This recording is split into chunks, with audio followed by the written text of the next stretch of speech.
Okay, so I don't expect anybody to actually be here during the live, but I noticed my last live is showing up on people's streams. They're actually watching it. And I have slowed down on my content production because I'm dealing with a number of other things that I might cover in another live, because I can make lives on the fly. Lives, it feels like that should rhyme, but it doesn't. Anyways, we're down here in my garden, and I feel like babbling because nobody actually, I don't have anybody to talk to about how I do my garden, so I babble in my head anyways. I may as well turn on the camera. Now, I work with 36 square feet of garden space. I actually have a playlist you can go back on how I set up my garden for this growing year in 2020 and what I planted, etc., which can be helpful if you're planning your first garden. It's 36 square feet, which I just said, and I've built some structures. Hold on, let me put that behind me. That is 8 feet tall, and that is a sciote right there. This year has been a bit weird because it's the temperature. Spring was late. The frost date was still accurate, but it was just late in warming up, and now it's really hot and blah blah blah blah. I'm gonna assume anybody watching this has not seen the playlist, so I'll give a bit of explanation that this used to, hold on, be a pool. But an earthquake a number of years ago was just enough that it damaged the pool, and it was going to be like $3 million to fix it. So they sent around a petition, and a bunch of us said yes to a garden. So it's kind of a community garden setup, and I've got 4 boxes, which means they are 4 foot square, 12 inches deep, and the soil they put in was shit. I don't know where they got it from. I don't know what it was, but it was terrible, absolutely terrible. So I've had to work on the soil every year. Over the years, now I've done some things that I've forgotten about because I didn't have any significant impact. But some of the things that I have done that have had good impact is I've added lime to the soil, which adds calcium and magnesium. I've added glacial rock dust, which is just a whole host of minerals. I didn't really need to do that for this setting, but it's still beneficial. Very slow release, so it's long term. I've topped up the soil. I've added in compost. I also went to, because being where I am, you can see all these trees. This is actually pretty normal for here. I'm in the Pacific Northwest on the Canadian side, and I actually went off to a ravine that's like a 5-minute walk away.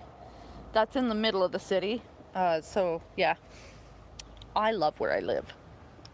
So I went over to a ravine, I dug under the leaves and got some of the soil under there, just about a cup or so per box to inoculate it. I wanted to introduce the worms and the fungi and all of that to increase the soil quality and biodiversity below ground, especially since I'm only working with 12 inches depth, and there's nowhere else for those roots to go. So I really have to pay attention to that soil quality.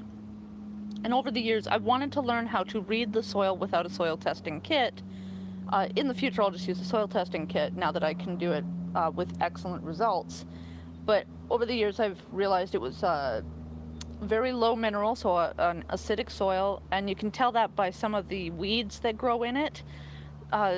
There's weeds that just love highly acidic soil, and there's weeds that don't. All the weeds that grow in these boxes are acid-loving weeds, so that told me there was very little minerals, but root vegetables would do very well, which means there's plenty of phosphorus. So I needed to focus on nitrogen and potassium. So what I've done is I got some Scott's Turf Builder, the fall one, so it's 37% nitrogen and 10% potassium, which has created probably one of my best growing years yet. And I'll walk through what I've got in each box, but that's what I've done for this soil, and I want to add in some more just basic dirt in there, black earth, to build it up further, especially since I have the fertilizer requirements figured out. I tried using a more general fertilizer, but then that just meant there was too much phosphorus and it didn't have the effect I wanted, which is strong, healthy plants with good yield. It's not much to ask for. So yeah, that's what I've done for the soil, and we'll continue to do, adding in dirt, because there's a certain amount of soil loss that's going to happen, and soil compaction. If I was working in regular dirt without a box, I probably would be a lot less inclined towards digging in it because of just soil structure. But when you've only got a very confined space to work with, you have to break it up, or it'll become so compacted that the plants just, there's not enough oxygen for the roots, they can't get through, etc., etc. So yeah, I dig in it freely, and to work with the small amount of space, I've built up. Now, I'm going to walk you through, this was my first box, the first year. Can I switch the camera around? Yes, I can. Cool. Let me switch you around. There we go. Okay. This is my first box, and then the next year I got the other 3, because we were only allowed 1 box per year, or not per year, per person the first year, but then they realized that usually there's only a couple of people who actually use them, so most people, I think there's like 4 of us regularly down here, and that's it. And there's like 40 boxes. So what I have in my herb box is, in the pot there you have an apple tree. That's a Grafting on a dwarfing rootstock. I'll go into more detail on what we already have done and will be doing over time. But for a moment, I'm going to go over what I've planted. So we have rosemary, English thyme, lemon balm, chives, tucked down there. Let me see if I can get it on camera properly. There, wood violets, oregano. I never use this variety. I wish I could get Greek oregano, but I don't think it'll grow here. I also added lovage. You can see a little bit of it there. Winter savory, lavender, and you see sage right behind it. And then we've got yarrow. I've also added some bitter cress, which is just dying back for the year. I've got mugwort that I also added this year. Catnip, which is great. Catnip and mugwort are excellent for anxiety and such, but check it against any medications you might be taking, and pregnancy. They're both safe for young children, they're just not safe for pregnancy. It can potentially trigger a miscarriage if you are high risk or just at the wrong point, etc. So pay attention, always research. But for the Miss Apple Tree here, the Grafting on, I think he said it was, what is it, M9, M1, whatever, a rootstock, dwarfing rootstock. But what we're planning to do, and have already started, is making her into a multi-tree, or a cocktail tree. You can look it up better under that. We've grafted on a Redistraken branch, which is actually just grown up there, so that was convenient. We have some Egremont russet, another crabapple that's nearby. She's blooms in absolute fuchsia, and her fruit are the same color all the way through.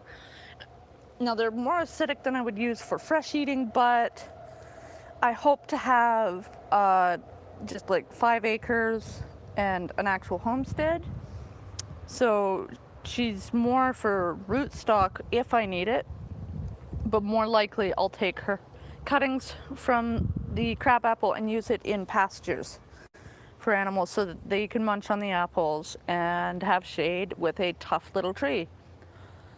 My variety choices are always based off of having a, it's got to be tough, like as in I don't have to fuss over its success.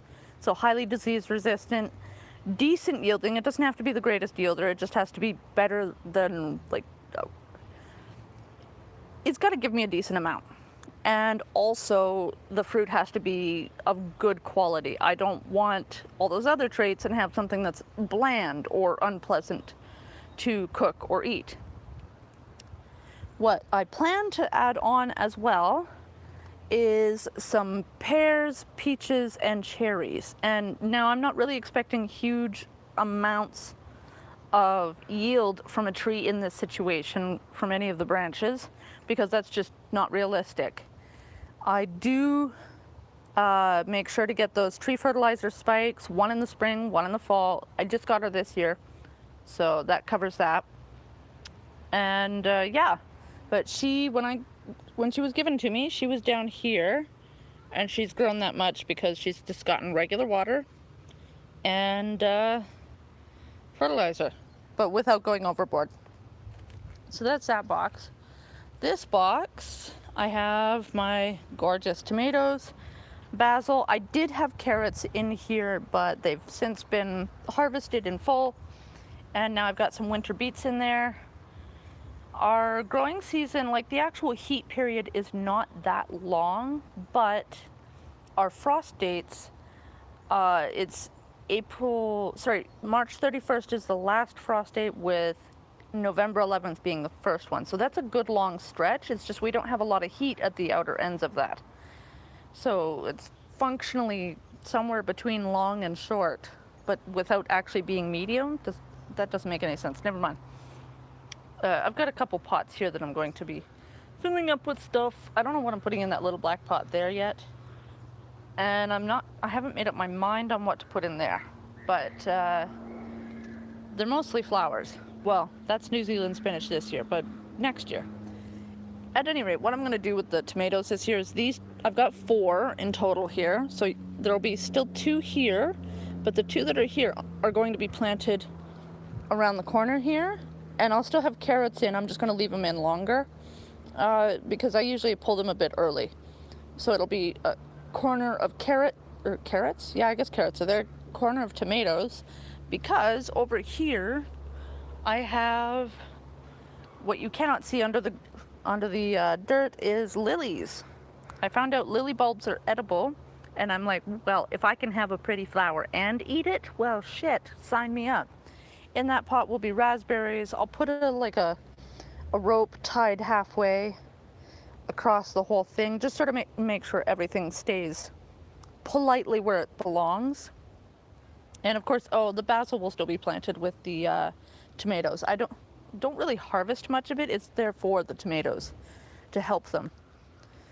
So yeah, that's that side of the box. I have a little miniature strawberry. It's just meant for casual snacking. It's cute as hell. The berries are like literally this big. So it's just there for my daughter. I've got some lettuce right now and some green onions. This is going to be a dwarfing black mulberry. I'm going to have to prune that heavily. I'm okay with that. I can sell the cuttings for people. Those 2 pots are going to be black and red. My brain just decided to quit. Black and red currants. And back there I'll have some sunflowers next year. Around the base there I'll probably put more lettuce in the spring because it's empty space, why not? And over here I think I'm going to put my patch of beets there because it won't have any other place to go. Now here I've got a lovely free gift. Another tenant of the building moved out and left behind a bunch of stuff. They took their blueberries and whatnot, but they left this for dead. So after I confirmed its ID as a wine grape, I've moved it over. She's got to be repotted hardcore. Like if you look down here, she's badly root bound. She wasn't cared for very well, but you can see she's pretty strong. So if she came back from that, she'll be fine. And I like the little ferns in there. Next year she'll get the repotting. I'm not going to do it this year because I don't want to encourage her to grow too much when the season is winding down, even if we have like another month or 2. So yeah, and that'll just go up and over and get pruned every year to make sure I get the best quality grapes. She'll get fertilized the same way as the trees too. Over here, don't mind how sad these are looking. I transplanted them last night. Some pretty snapdragons from a box that hasn't been taken care of in a good 4 years.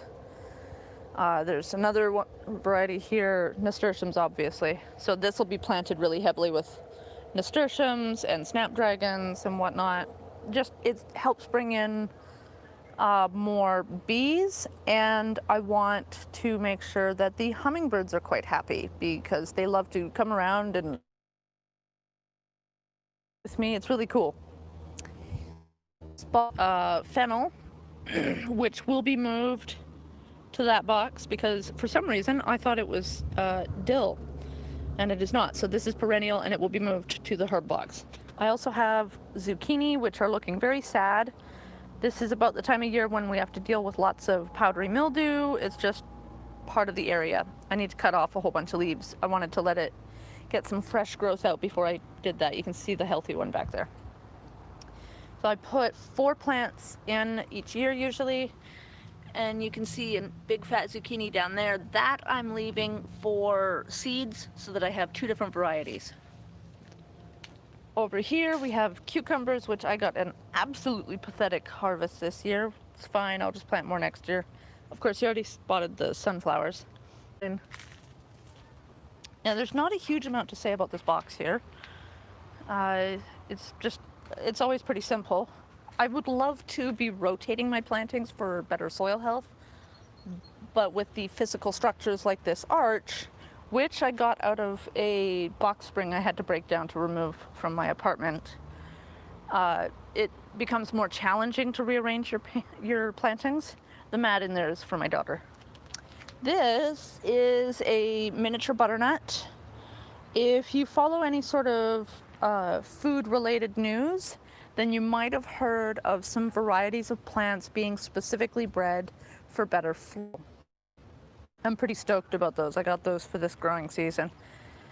I also have down here, maybe I can show you under here, some, oh, my hand's right in the way, cantaloupes growing. I've got, I think, 4 or 5 pollinated right now. Yeah, looks like. And more sunflowers. Again, keep the bees happy, keep the hummingbirds happy. And I've got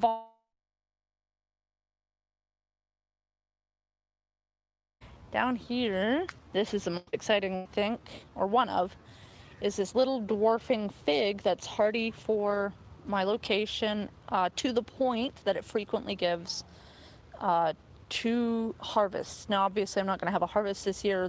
She's only 12-ish inches tall right now, but I look forward to that in a couple years.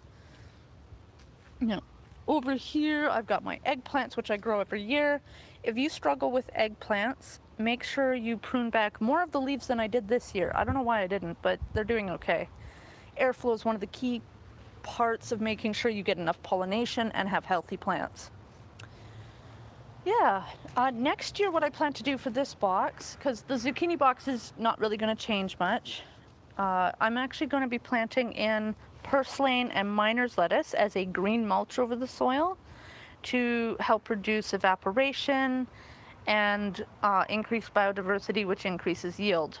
As long as you're reasonable about it. Like, you have to consider things like companion planting, because some plants fight each other. Some plants just make the wrong nutrient balance in the soil.